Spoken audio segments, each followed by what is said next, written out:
first impressions when I finally saw the film was mixed. I thought it was brilliantly done. I was shocked, really. I was shocked. I mean, I remember Robert Duvall coming over to me, that's one of Joe's friends, and he said, good job. He said, you did a good job. I said, oh, thank you very much. It was great. It was really well done. It didn't have many light moments, though, let's say.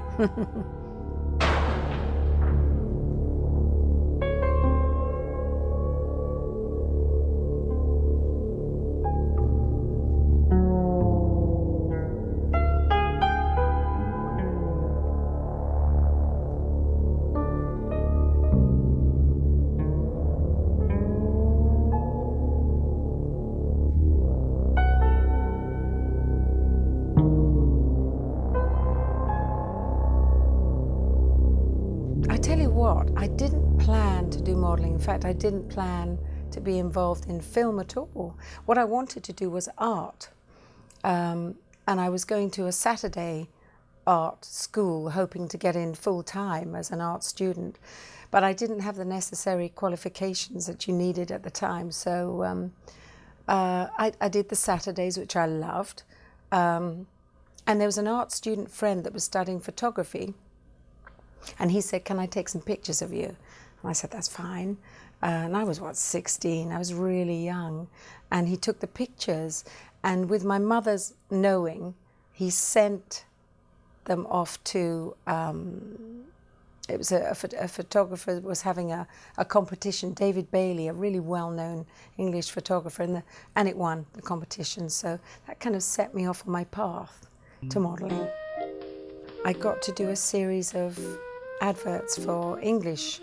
It was dark navy rum, and I did that actually for 12 years, the campaign. And in between, I was, working. I was working every day really as a fashion, photographic model. So that was my first kind of foray. I was very young, and after that, I think there was a casting person that came to the modelling agency, and there was a lot of the top girls there, and he came in and said, you. He said, we'll have you with shooting Casino Royale. And of course this was the original Casino Royale, so there was a whole load of us, a whole load of girls, all the kind of London models at the time, and we were all in some of the extra work, and I was right at the back. I remember that. I was one of the girls right at the back of the line, but that was fine.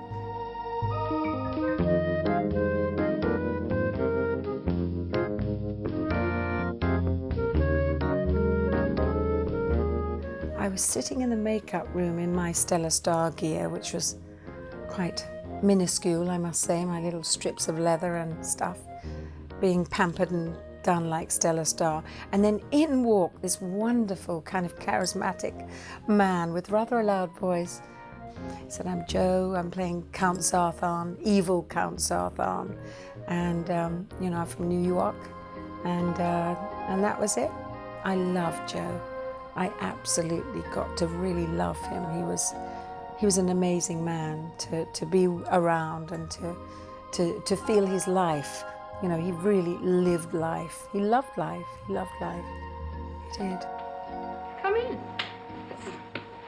It's amazing. I was just looking at a photo I took of you in the park. Really? Well, it's a coincidence, because what I wanted to speak to you about. Do you mind if I take a look? The casting in Maniac was very strange, because I wasn't meant to be in Maniac at all. I just happened to be in New York, having done one of these conventions, these wonderful conventions. And I knew Joe was attending, and I was attending, and the various people, and Tom Savini was there, Bill Lustig was there. So the whole kind of, that's when I got to meet them. And Joe said to me, we went out to dinner. He said, come out to dinner. So we went out after the convention, had this wonderful dinner, and he said, we're in a slight dilemma. Our lead actress, Daria Nicolodi, can't make it from Italy. She's overrun on a shoot, and she can't make it, and we need to start shooting. We need to start, they think this was a Saturday or something. We need to start shooting on Monday. So I said, oh golly, I don't know what you're going to do. And Joe said, no. He said, we know what we're going to do. We want you to take the role of Anna D'Antoni. And I said, oh my goodness. I said, but I've got to go back. You know, I've got stuff to do back in London and I need to go home. He said, nope. He said, read it, read the script. He said, let us know tomorrow, read it. So after dinner, I took it home. I actually sat down and read the script. I have a funny thing I do sometimes. I actually slept on the script. It's a weird thing, but I don't know why I do that, but I actually slept on the script. In the morning I woke up and thought, I love Joe, I want to do it. Little did I know that some of the stuff would have a lot more sort of special effects than was actually in the script, but still, I liked the idea, the thought of working with him, and I really enjoyed meeting Bill, and I kind of felt good trust in him, and obviously he and Joe worked really well together, so I said yes. Give me my favorite room, Al. You got it. I think Bill Lustig was amazing. I remember what he did with me the night before we started shooting. He took me to see the film Halloween. He actually took me because I hadn't heard of it because in England he said, now this is the new kind of film, this is the way films are going. So he took me to see it. I think we went down to 42nd Street or something. We went down there and this was a wonderful experience. And I saw this amazing film that terrified me.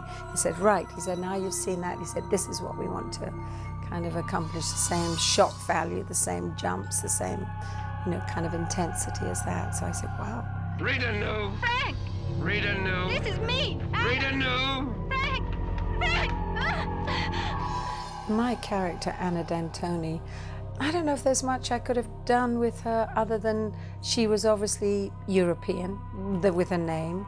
And I did say, do you want an accent? Do you want an Italian? No. Even though she had I could look Italian a bit, but I didn't have to sound it, and I didn't have to sound American. So she was kind of from Europe, and she was just there, photographer, quite successful. Insofar as Anna, I think she was slightly ambiguous as to her sexuality, so I'm not quite sure, whether Joe related to her as like a sister or a mother or maybe a potential lover. I think he was maybe asexual and maybe she was. It was just friends. It was somebody he could kind of relate to a bit, and she was sympathetic to him. Maybe she was an outsider, I'm not quite sure. We didn't delve deeply enough into her character, but she was certainly, her passion was her work really, and then she found this fellow in Joe, and she could relate to him. Frank! It's really good to see you. Yeah, well, I came by, I took the invitation. I hope I'm not disturbing Not anybody. at all, I no. brought you a present. Thank you very much. Sit down.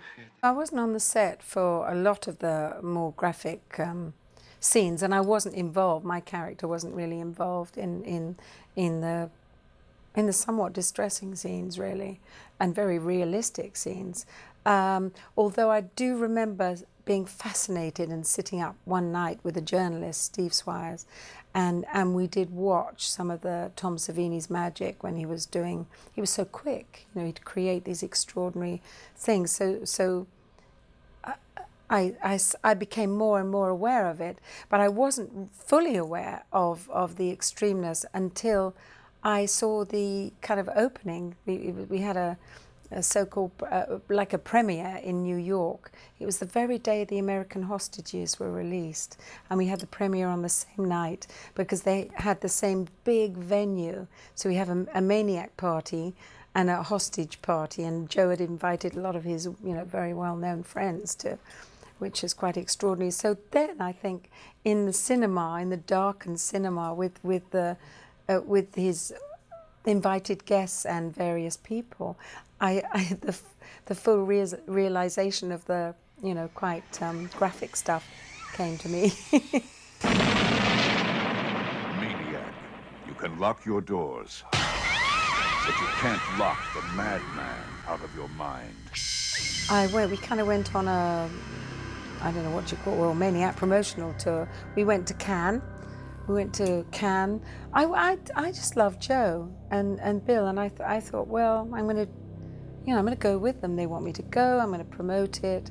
In Germany, I think it had a really rough ride because they while a lot of the hard and die-hard fans loved it and still love it today, it did get banned a bit, I think, you know, for its content. And I believe it was meant to have quite a big opening in LA, and at that time I'd flown back to England, and Bill said, oh, why don't you come out and, you know, we'll promote it and this, that and the other. But then I'd heard by another journalist friend, he said, listen, I wouldn't go out there if I were you, because the women's groups are all up in arms about the film and you might get a bit, you know, so I actually declined that one. But I did promote it all over Europe, and, you know, I stand by it as a really well-made piece of film.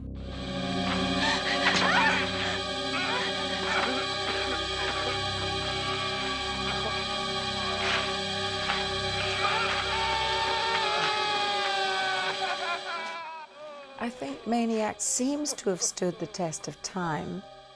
It seems to be slightly dateless. Whether that's due to... It actually gained momentum, I feel, and popularity, because it was a small film, but it was word of mouth that kind of... And it's a new breed of people. I mean, I get really young people coming up to me, you know, in their 20s, and in fact today quite a few came up and they said, wow, what an amazing film.